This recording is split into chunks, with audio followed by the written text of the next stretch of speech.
Chapitre 1. Tom. Pas de réponse. Tom. Pas de réponse. Je me demande où a bien pu passer ce garçon.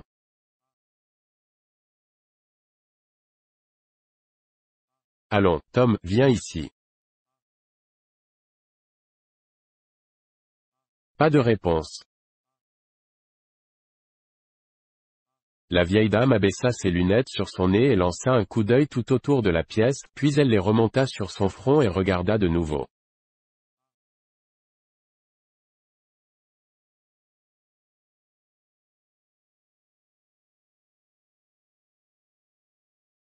Il ne lui arrivait pratiquement jamais de se servir de ses lunettes pour chercher un objet aussi négligeable qu'un jeune garçon.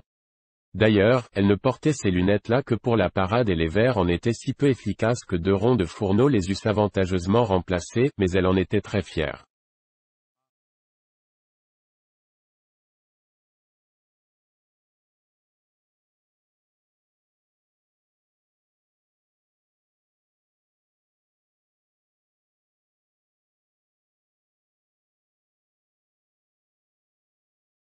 La vieille dame demeura un instant fort perplexe et finit par reprendre d'une voix plus calme, mais assez haut cependant pour se faire entendre de tous les meubles, si je mets la main sur toi, je te jure que...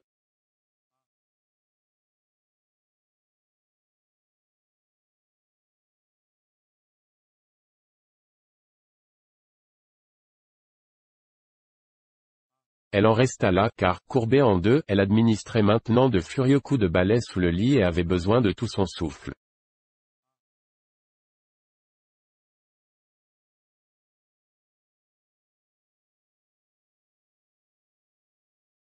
Malgré ses efforts, elle ne réussit qu'à déloger le chat.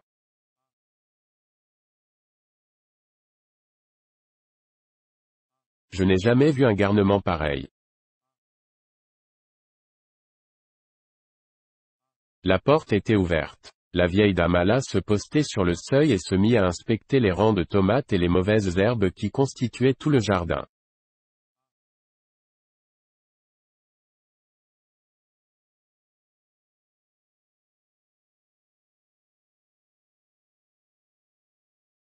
Pas de Tom. Lança-t-elle, assez fort cette fois pour que sa voix portât au loin.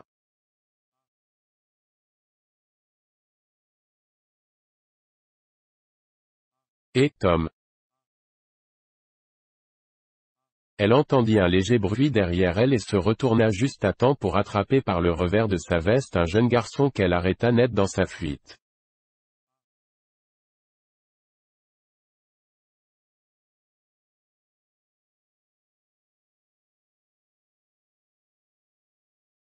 Je te tiens, j'aurais bien dû penser à ce placard.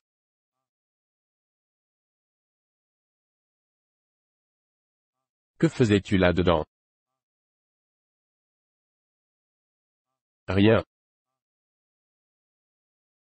Rien. Regarde-moi tes mains, regarde-moi ta bouche.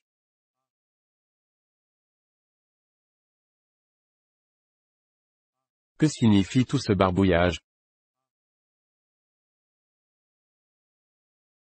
Je ne sais pas, ma tante. Eh bien, moi je sais. C'est de la confiture. Je t'ai répété sur tous les tons que si tu ne laissais pas ces confitures tranquilles, tu recevrais une belle correction.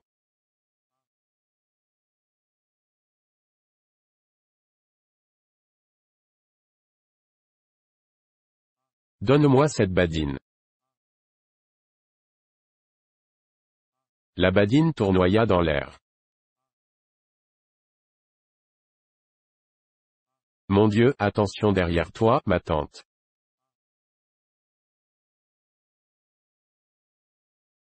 La vieille dame fit brusquement demi-tour en serrant ses jupes contre elle pour parer à tout danger.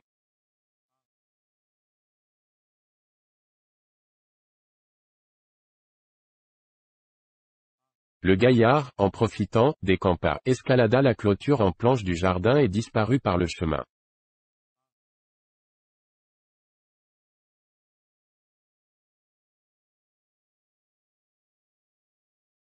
Dès qu'elle fut revenue de sa surprise, tante Polly éclata de rire.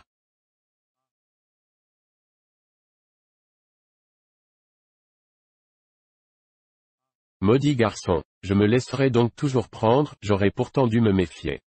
Il m'a joué assez de tours pendables comme cela.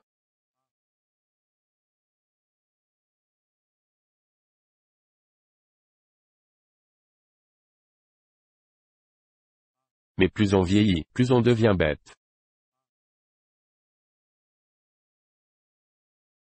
Et l'on prétend que l'on n'apprend pas au vieux singe à faire la grimace.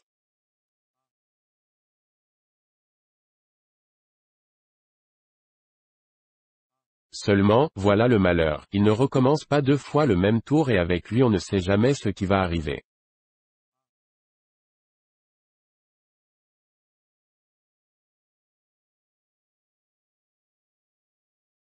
Il sait pertinemment jusqu'où il peut aller avant que je me fâche, mais si je me fâche tout de même, il s'arrange si bien pour détourner mon attention ou me faire rire que ma colère tombe et que je n'ai plus aucune envie de lui taper dessus.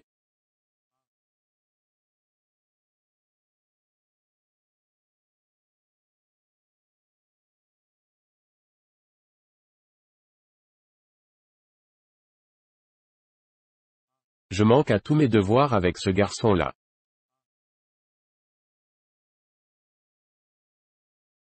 Tom a le diable au corps, mais c'est le fils de ma pauvre sœur et je n'ai pas le courage de le battre.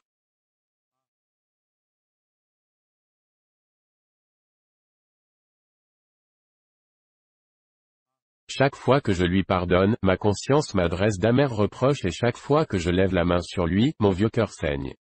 Rien n'est plus vrai.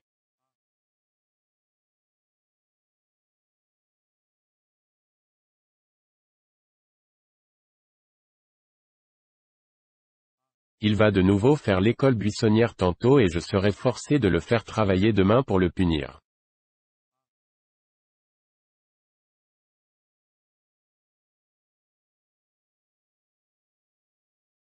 C'est pourtant rudement dur de le faire travailler le samedi lorsque tous ses camarades ont congé, lui qui a une telle horreur du travail. Il n'y a pas à dire, il faut que je fasse mon devoir, sans quoi ce sera la perte de cet enfant.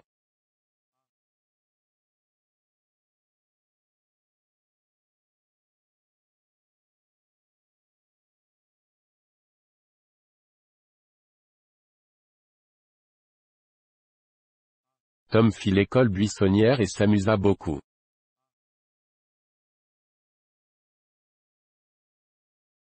Il rentra juste à temps afin d'aider Jim, le négrillon, à scier la provision de bois pour le lendemain et à casser du petit bois en vue du dîner. Plus exactement, il rentra assez tôt pour raconter ses exploits à Jim tandis que celui-ci abattait les 3/4 de la besogne.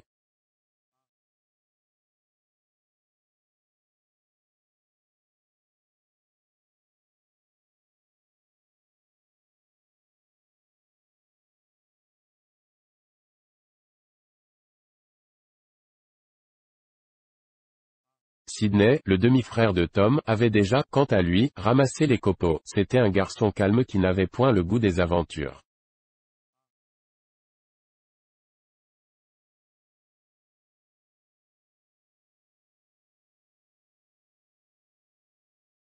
Au dîner, pendant que Tom mangeait et profitait de la moindre occasion pour dérober du sucre, tante Polly posa à son neveu une série de questions aussi insidieuses que pénétrantes dans l'intention bien arrêtée de l'amener à se trahir.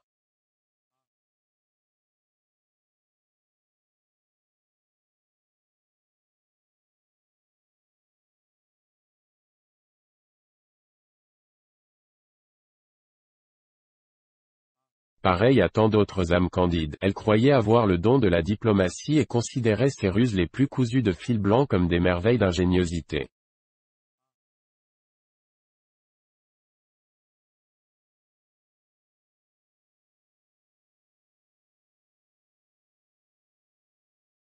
Elle dit.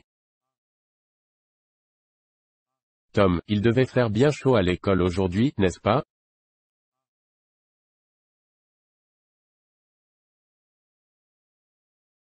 Oui, ma tante. Il devait même faire une chaleur étouffante. Oui, ma tante.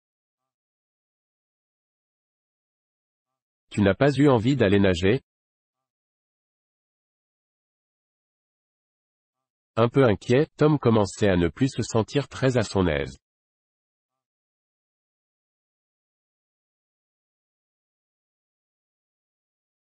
Il leva les yeux sur sa tante, dont le visage était impénétrable.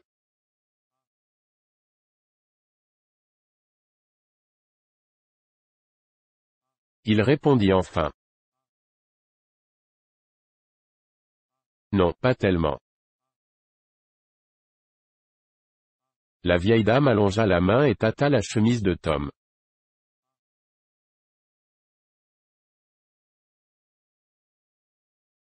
En tout cas, tu n'as pas trop chaud, maintenant.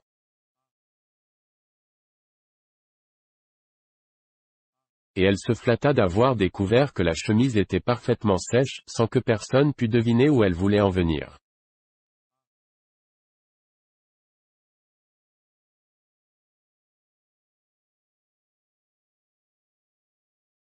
Mais Tom savait désormais de quel côté soufflait le vent.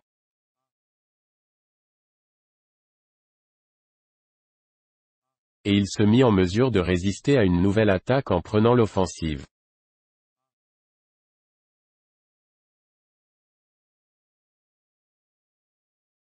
Il y a des camarades qui se sont amusés à nous faire gicler de l'eau sur la tête. J'ai encore les cheveux tout mouillés. Tu vois?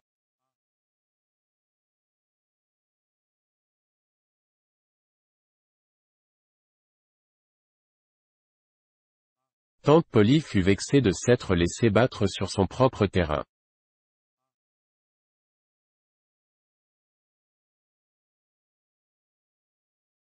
Alors, une autre idée lui vint. Tom, tu n'as pas eu à découdre le col que j'avais cousu à ta chemise pour te faire asperger la tête, n'est-ce pas?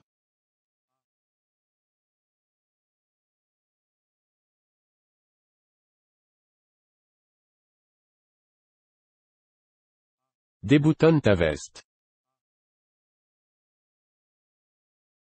Les traits de Tom se détendirent. Le garçon ouvrit sa veste. Son col de chemise était solidement cousu.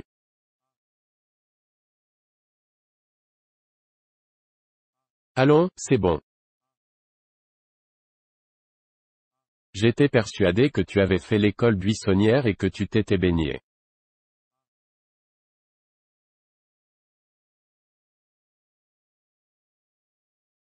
Je te pardonne, Tom. Du reste, chat échaudé craint l'eau froide, comme on dit, et tu as dû te méfier, cette fois-ci.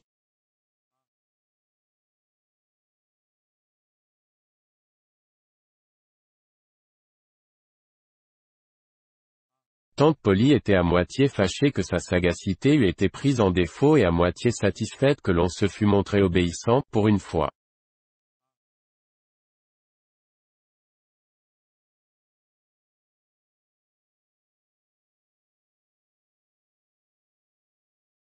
Mais Sidney intervint. Tiens, fit-il, j'en aurais mis ma main au feu, je croyais que ce matin tu avais cousu son col avec du fil blanc, or ce soir le fil est noir.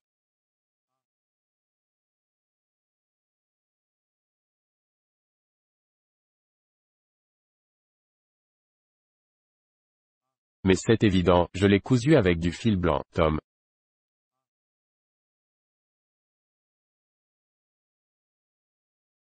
Tom n'attendit pas son reste, il fila comme une flèche et, avant de passer la porte, il cria, Sid, tu me paieras ça.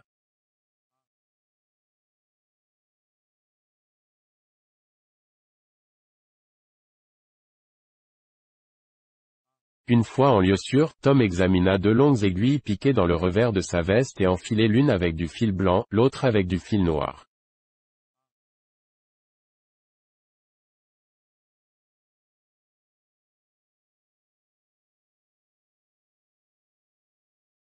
Sans ce maudit Sid, elle n'y aurait rien vu, pensa-t-il.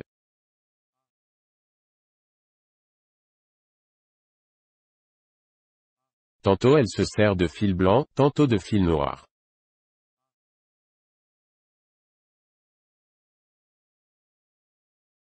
Je voudrais tout de même bien qu'elle se décide à employer soit l'un soit l'autre, moi je m'y perds.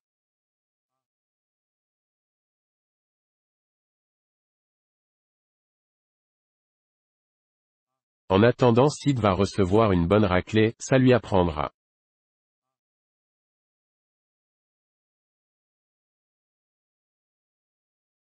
Tom n'était pas le garçon modèle du village.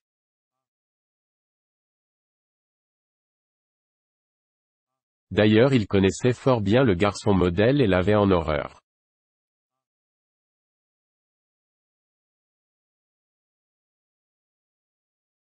Deux minutes à peine suffirent à Tom pour oublier ses soucis.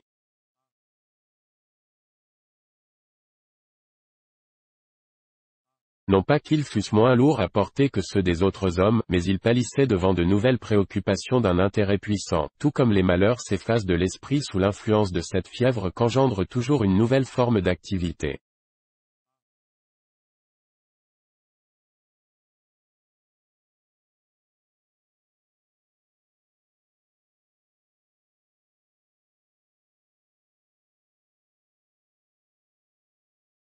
Un nègre venait de lui apprendre une manière inédite de siffler et il mourait d'envie de la mettre en pratique.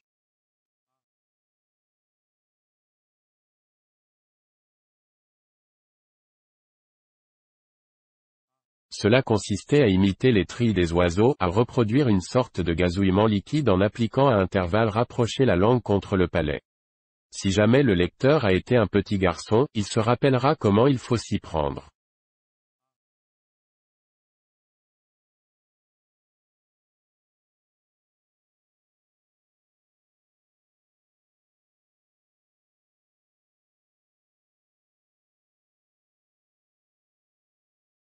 À force de zèle et d'application, Tom ne tarda pas à mettre la méthode au point et, la bouche toute remplie d'harmonie, l'âme débordante de gratitude, il commença à déambuler dans les rues du village.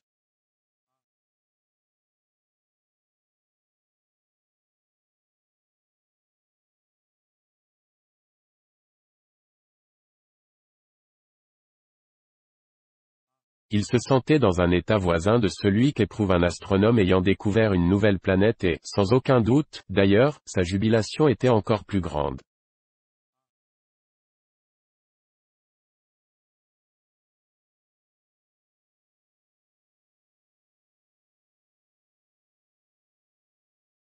Les soirées d'été étaient longues. Il ne faisait pas encore nuit. Bientôt, Tom s'arrêta de siffler. Un inconnu lui faisait face, un garçon guère plus grand que lui.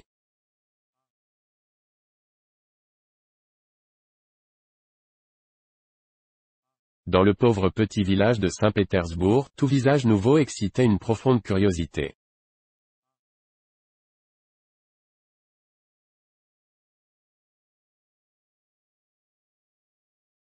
De plus, ce garçon était bien habillé, très bien habillé même pour un jour de semaine.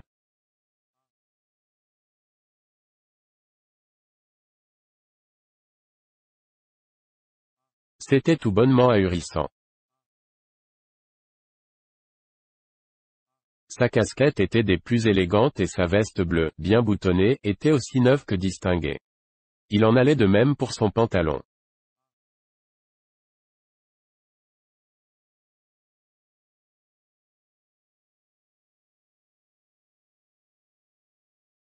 L'inconnu portait des souliers, et on n'était que vendredi.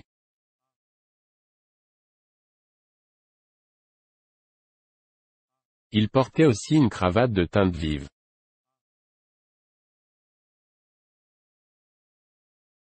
Il était si bien mis, il avait tellement l'air d'un citadin que Tom en éprouva comme un coup au creux de l'estomac.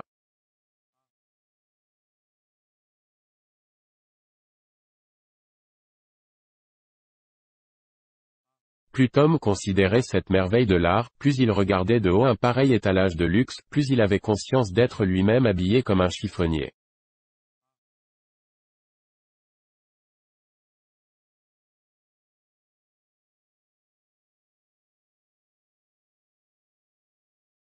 Les deux garçons restaient muets. Si l'un faisait un mouvement, l'autre l'imitait aussitôt, mais ils s'arrangeaient pour tourner l'un autour de l'autre sans cesser de se dévisager et de se regarder dans le blanc des yeux.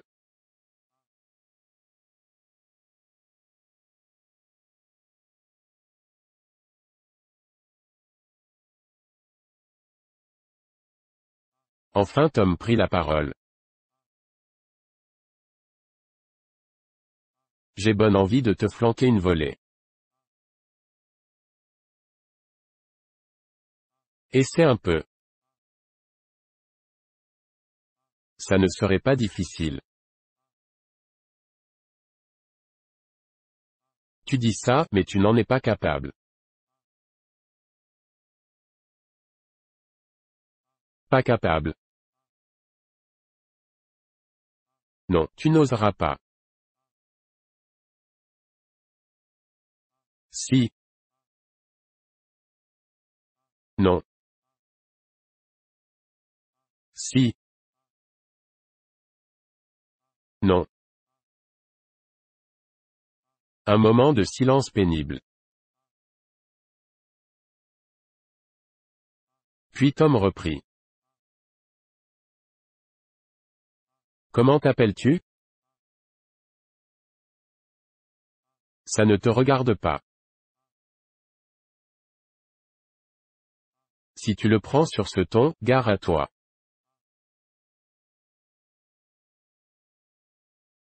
Oh, tu te crois malin, hein?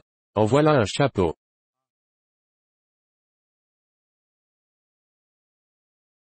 Tu n'as qu'à pas le regarder, ce chapeau, s'il ne te plaît pas. Seulement, ne t'avise pas d'y toucher, le premier qui y touchera ira mordre la poussière.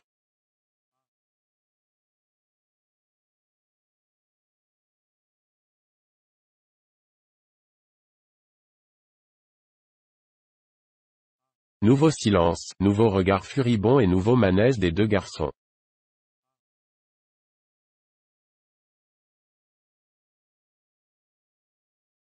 Dont les épaules finirent par se toucher.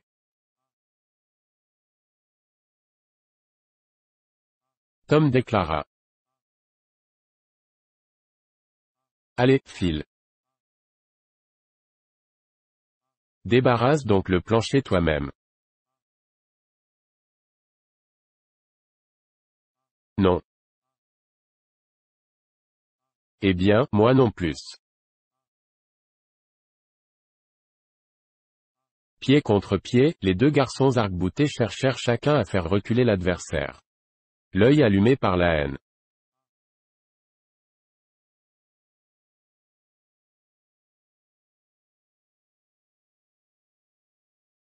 Ni l'un ni l'autre ne put prendre l'avantage.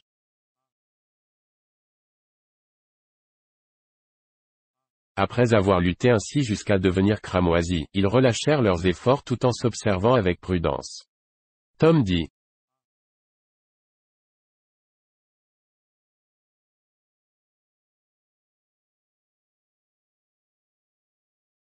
Tu es un lâche et un poseur.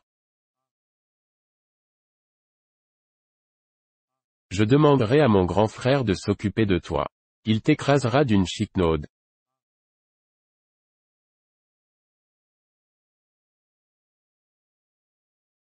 Qu'est-ce que tu veux que ça me fasse?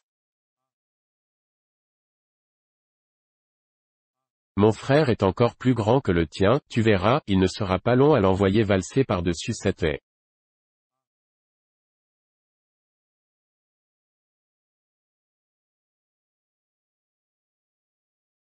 Les deux frères étaient aussi imaginaires l'un que l'autre.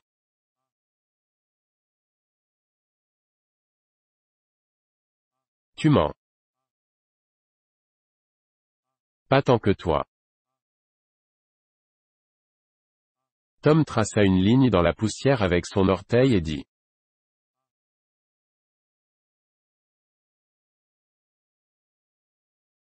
Si tu dépasses cette ligne, je te tape dessus jusqu'à ce que tu ne puisses plus te relever.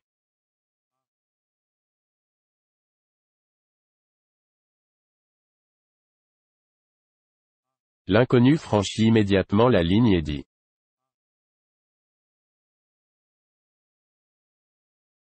Maintenant, vas-y un peu. N'essaie pas de jouer au plus malin avec moi.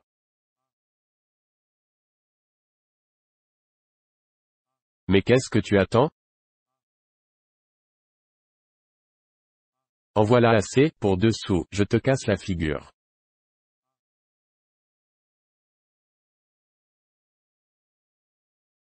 Le garçon sortit 2 pièces de cuivre de sa poche et les tendit à Tom d'un air narquois.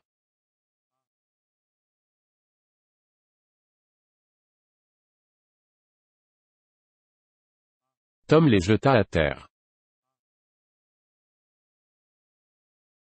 Alors, tous deux roulèrent dans la poussière, agrippés, l'un à l'autre comme des chats. Pendant une longue minute, ils se tirèrent par les cheveux et par les vêtements, se griffèrent et s'administrèrent force coups de poing sur le nez, se couvrant à la fois de poussière et de gloire.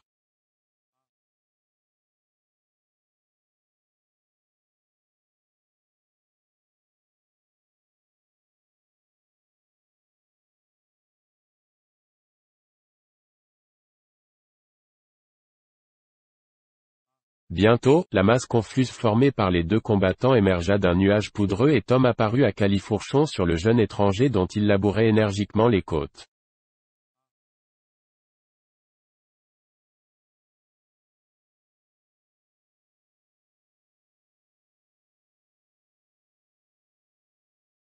Tu en as assez, fit Tom. Le garçon se débattit.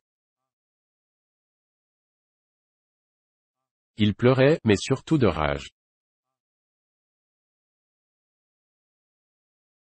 Tu en as assez, pas de réponse, et Tom recommença à taper sur l'autre.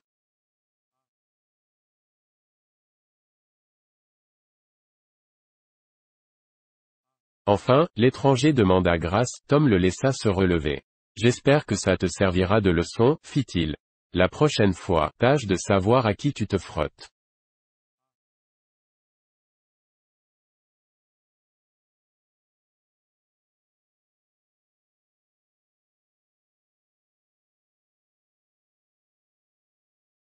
Le garçon s'en alla en secouant la poussière de ses habits.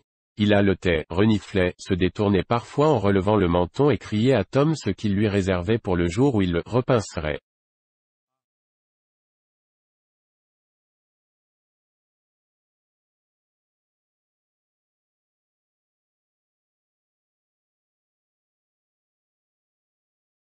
Ce à quoi Tom répondait par des sarcasmes.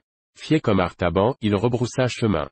À peine eut-il le dos tourné que son adversaire ramassa une pierre, la lança, l'atteignit entre les deux épaules et prit ses jambes à son cou.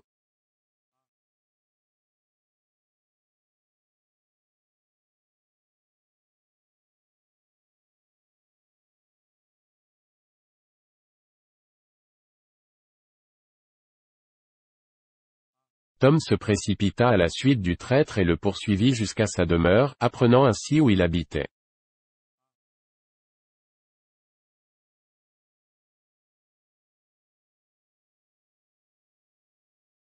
Il resta un moment à monter la garde devant la porte. Sors donc, si tu oses, dit-il à son ennemi. Mais l'ennemi, le nez collé à la vitre d'une fenêtre, se contenta de lui répondre par une série de grimaces.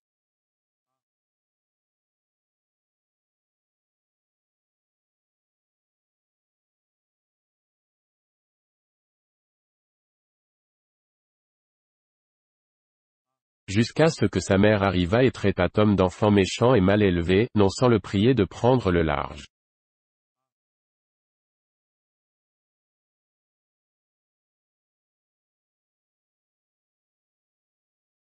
Forcé d'abandonner la partie, Tom fit demi-tour en se jurant bien de régler son compte au garçon.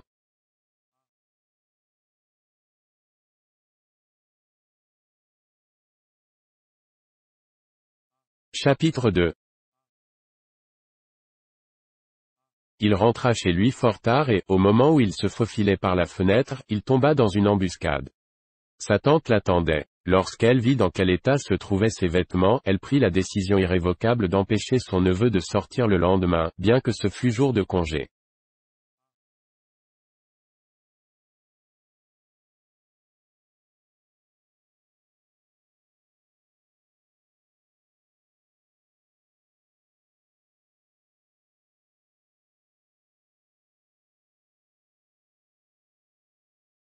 Le samedi était venu. La nature entière resplendissait de fraîcheur et débordait de vie.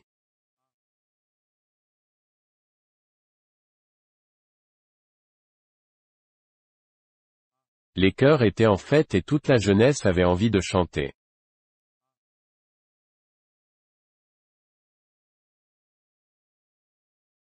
Les visages s'épanouissaient, tout le monde marchait d'un pas léger.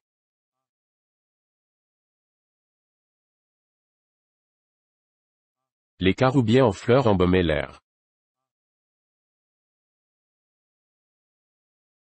La colline de Cardiff verdoyait à l'extrémité du village et semblait inviter les gens à la promenade et à la rêverie.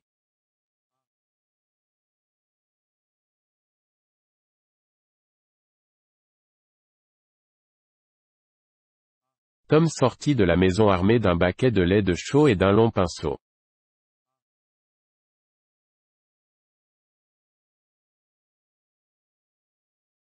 Il examina la palissade autour du jardin.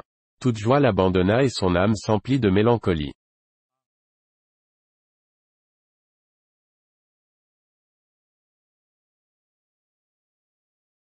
30 mètres de planche à badigeonner sur plus d'1,5 mètre de haut.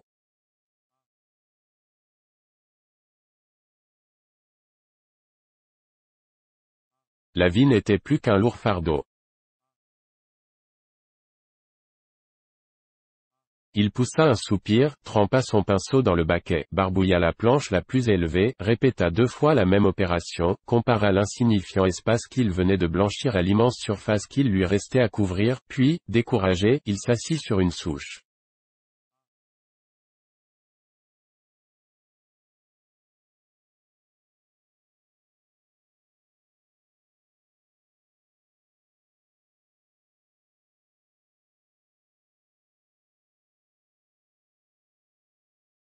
À ce moment, Jim s'avança en sautillant, un seau vide à la main et chantant à tue-tête les filles de Buffalo.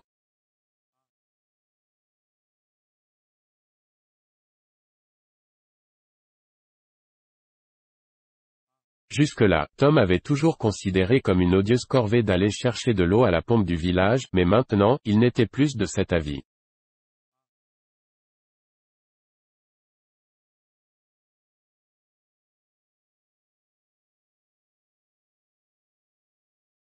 Il se rappelait qu'autour de la pompe, on rencontrait beaucoup de monde.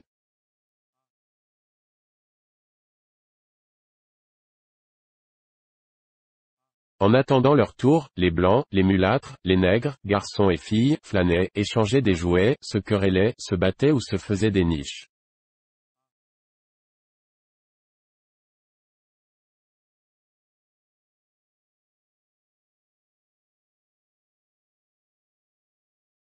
Tom fit.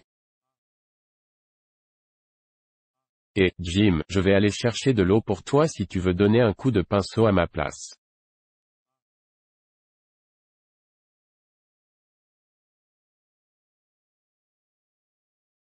Jim secoua la tête. Je peux pas, Monsieur Tom. Ma maîtresse elle m'a dit d'y aller et de ne pas m'arrêter en route.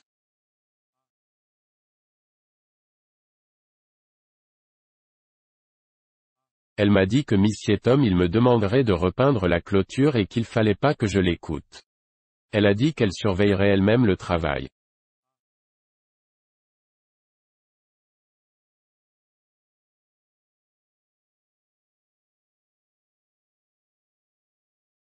Ne t'occupe donc pas de ce qu'elle dit, Jim.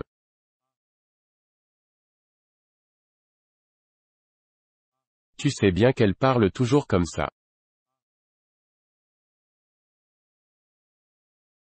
Passe-moi le seau. J'en ai pour 1 minute.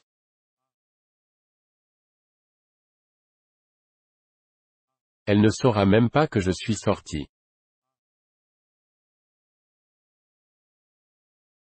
Oh, non, Monsieur Tom, je peux pas. Ma maîtresse elle m'arracherait la tête, c'est sûr et certain.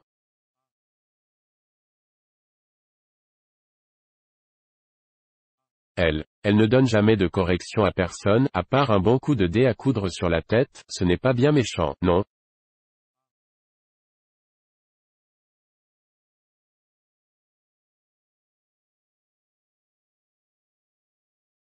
Elle dit des choses terribles, mais les paroles, ça ne fait pas de mal, sauf si elle crie un peu trop fort.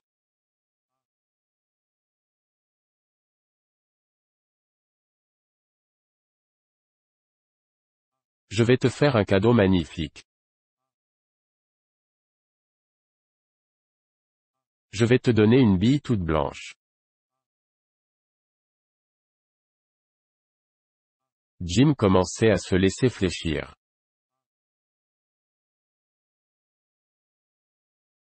Oui, Jim, une bille toute blanche.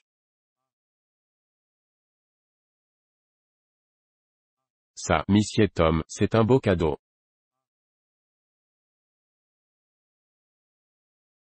Mais j'ai peur de ma maîtresse. Après tout, Jim n'était qu'une créature humaine. La tentation était trop forte.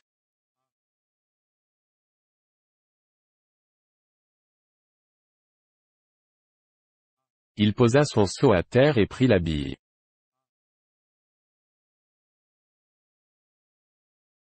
L'instant d'après, Jim déguerpissait à toute allure, le seau à la main et le derrière en feu. Tom badigeonnait la palissade avec ardeur. Tante Polly regagnait la maison, la pantoufle sous le bras et la mine triomphante.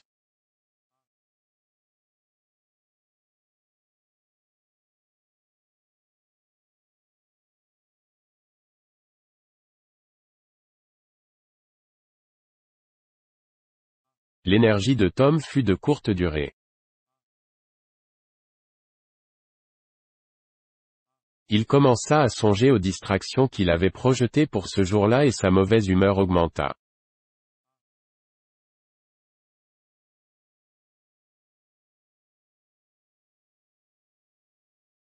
Ses camarades n'allaient pas tarder à partir en expédition et ils se moqueraient bien de lui en apprenant qu'il était obligé de travailler un samedi. Cette pensée le mettait au supplice.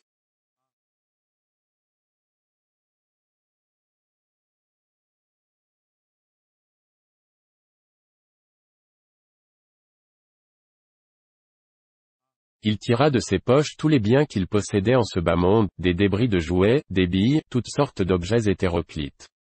Il y avait là de quoi se procurer une besogne moins rude en échange de la sienne, mais certes pas une demi-heure de liberté.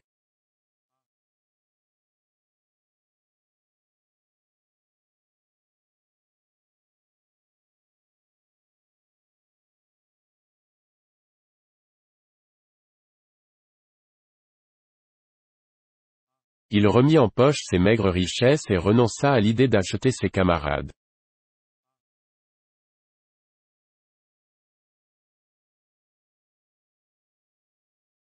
Soudain, au beau milieu de son désespoir,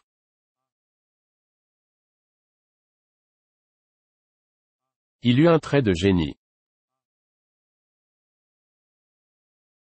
Il reprit son pinceau et s'attaqua de nouveau à la palissade.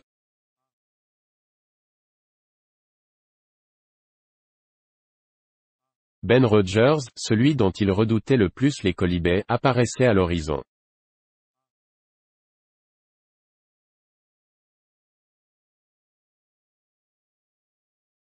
Il grignotait une pomme et, de temps en temps, poussait un long ululement mélodieux, suivi d'un son grave destiné à reproduire le bruit d'une cloche, car Ben s'était transformé en bateau à vapeur.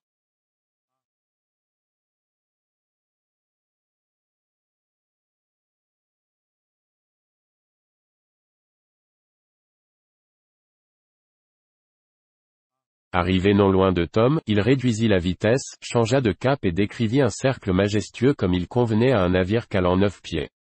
Il était à la fois le grand Missouri.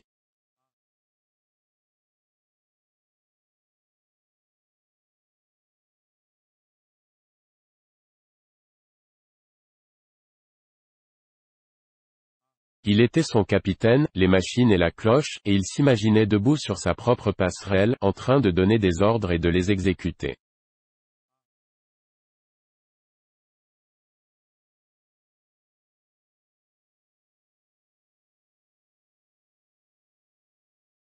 Stop. Ding, ding. Le navire fila sur son air et s'avança lentement vers Tom.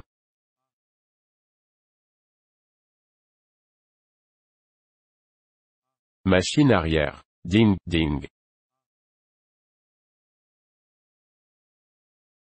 Tribord arrière. Ding, ding, ding, touf, touf, touf, touf, touf.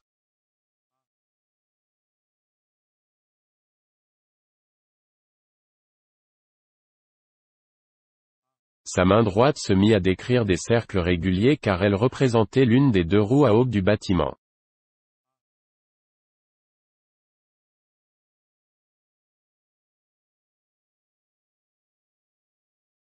Bâbord arrière. Ding, ding. Touf, touf, touf.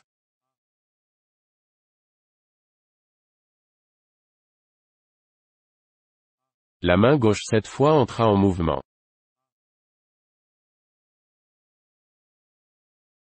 Stop la roue de tribord. Stop la roue de bâbord. Stop, fini pour la machine. Ding, ding. SHT, SHT.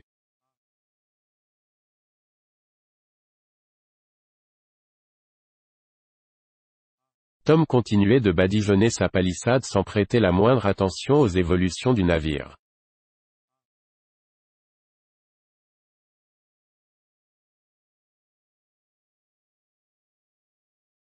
Ben le regarda bouche bée. Enfin il dit « Ah !»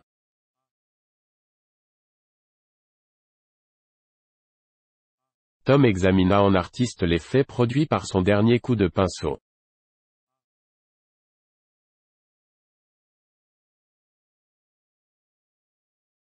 Du coin de l'œil, il guignait la pomme de son camarade. L'eau lui en venait à la bouche, mais il demeurait impassible.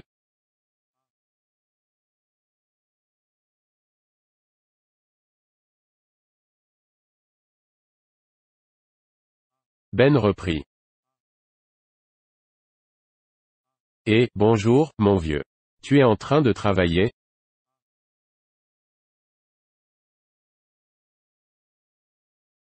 Tiens, c'est toi, Ben. Eh, je vais me baigner. T'as pas envie de venir ? Évidemment, tu aimes mieux travailler.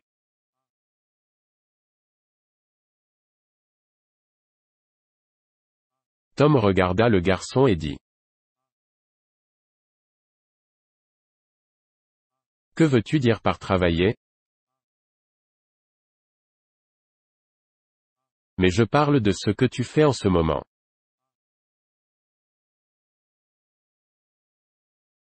Oui, on peut appeler ça du travail si l'on veut.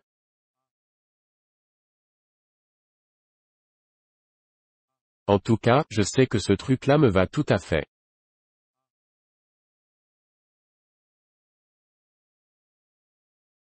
Cette explication présentait la chose sous un jour nouveau.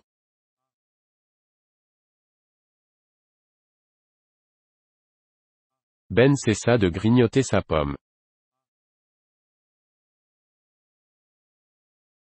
Tom, maniant son pinceau avec beaucoup de désinvolture, reculait parfois pour juger de l'effet, ajoutait une touche de blanc par-ci, une autre par-là. Ben, de plus en plus intéressé, suivait tous ses mouvements.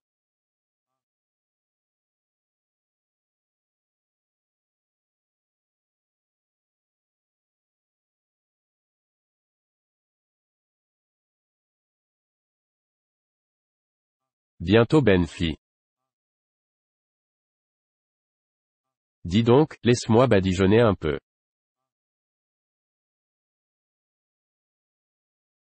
Tom réfléchit, parut accepter, puis se ravisa.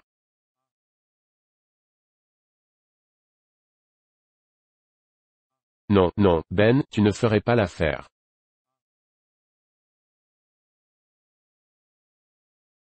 Tu comprends, tante Polly tient beaucoup à ce que sa palissade soit blanchie proprement, surtout de ce côté qui donne sur la rue. Si c'était du côté du jardin, ça aurait moins d'importance.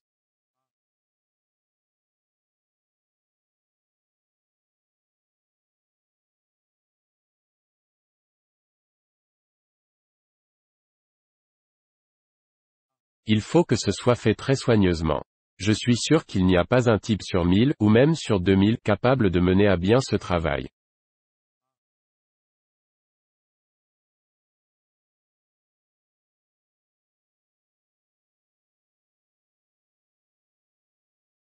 Vraiment? Oh. Voyons, Tom, laisse-moi essayer un tout petit peu.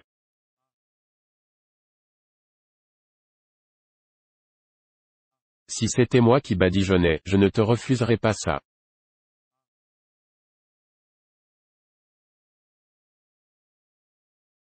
Je ne demanderais pas mieux, Ben, foi d'Indien, mais tante Polly, Jim voulait badigeonner mais elle n'a pas voulu. Elle n'a pas permis à Sid non plus de toucher à sa palissade.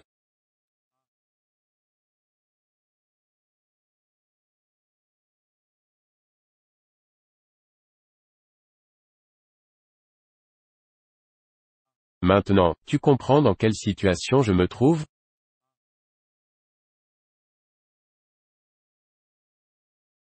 Si jamais il arrivait quelque chose. Oh, sois tranquille. Je ferai attention.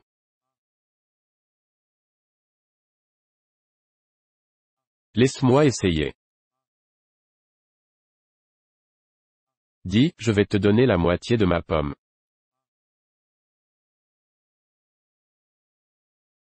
Allons, eh bien, non, Ben, je ne suis pas tranquille.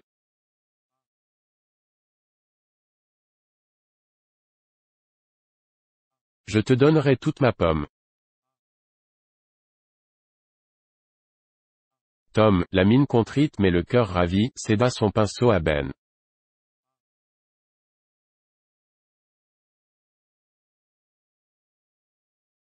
Et tandis que l'ex-steamer, le grand Missouri, peinait et transpirait en plein soleil, l'ex-artiste, juché à l'ombre sur un tonneau, croquait la pomme à belles dents, balançait les jambes et projetait le massacre de nouveaux innocents.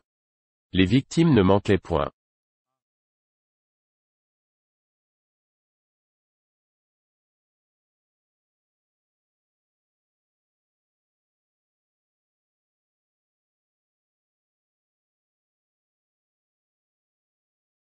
Les garçons arrivaient les uns après les autres.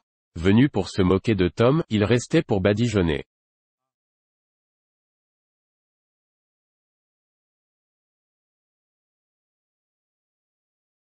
Avant que Ben s'arrêtât, mort de fatigue, Tom avait déjà réservé son tour à Billy Fisher contre un cerf-volant en excellent état.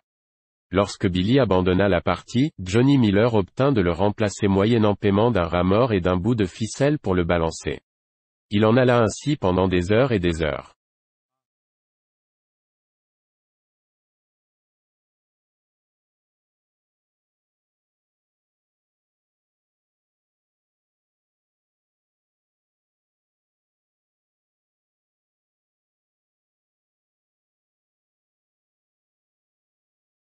Vers le milieu de l'après-midi, Tom qui, le matin encore, était un malheureux garçon sans ressources, roulait littéralement sur l'or.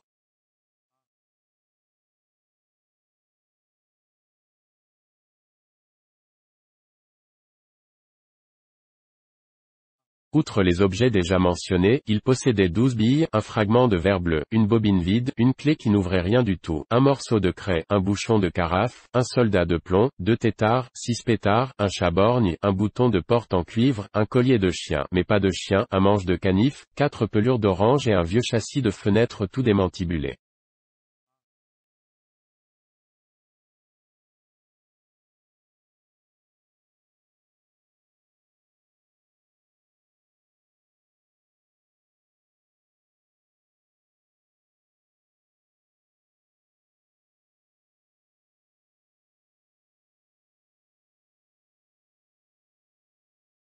Il avait en outre passé un moment des plus agréables à ne rien faire, une nombreuse société lui avait tenu compagnie et la palissade était enduite d'une triple couche de chaux.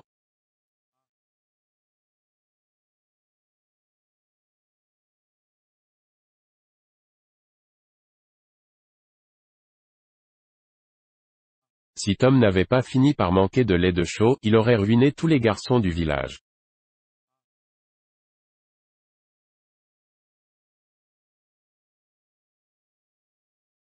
Tom se dit qu'après tout l'existence n'était pas si mauvaise.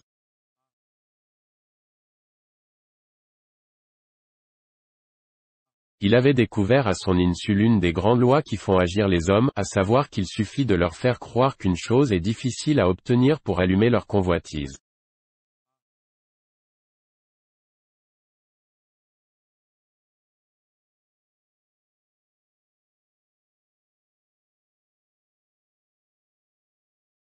Si Tom avait été un philosophe aussi grand et aussi profond que l'auteur de ce livre, il aurait compris une fois pour toutes que travailler c'est faire tout ce qui nous est imposé, et s'amuser exactement l'inverse.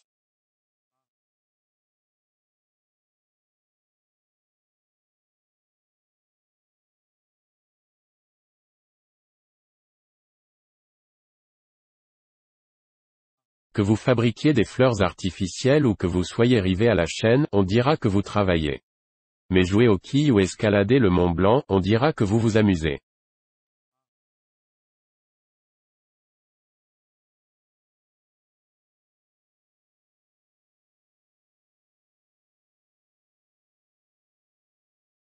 Il y a en Angleterre des messieurs fort riches qui conduisent chaque jour des diligences attelées à 4 chevaux parce que ce privilège leur coûte les yeux de la tête, mais si jamais on leur offrait de les rétribuer, ils considéreraient qu'on veut les faire travailler et ils démissionneraient.